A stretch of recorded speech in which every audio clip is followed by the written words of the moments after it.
If the same amount of energy is absorbed by equal masses of the following materials, which one will have the least temperature change? I know that high specific heat, so high C, means it takes a lot of energy to heat. So if I have a high specific heat, it takes a lot of energy to heat up, which means it won't change a lot. So which one will have the least temperature change? That will be something with a high specific heat.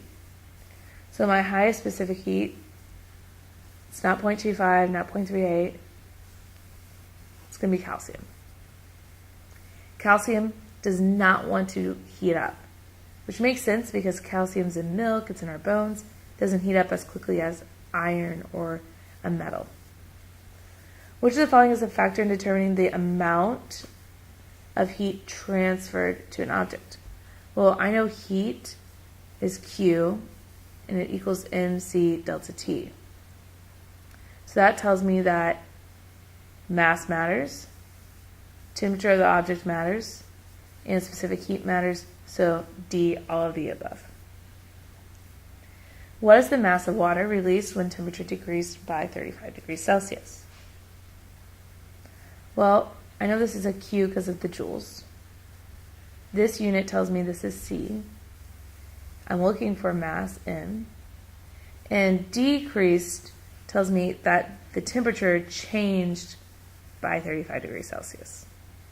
So I'm going to use Q equals mc delta T, which means 2,500 joules equals M times 4.18 joule per gram degrees Celsius times 35 degrees Celsius.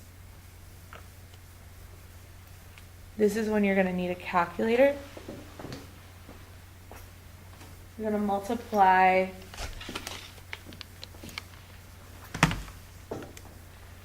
35 times 4.18. So I get 146.3. And when we look at our units, degrees Celsius would have canceled, so we have joules per gram. Next, I'm going to get mass by itself. So I can ignore my units if that helps me. I'll divide both sides. This is multiplying. We're going to undo the multiplication by dividing. I'm going to divide by 146.3. That way M is by itself. So 2,500 divided by 146.3. And this is my final answer. We're going to run to 2 decimal places.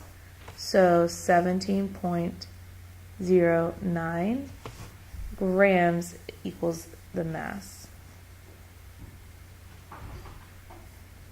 Good morning.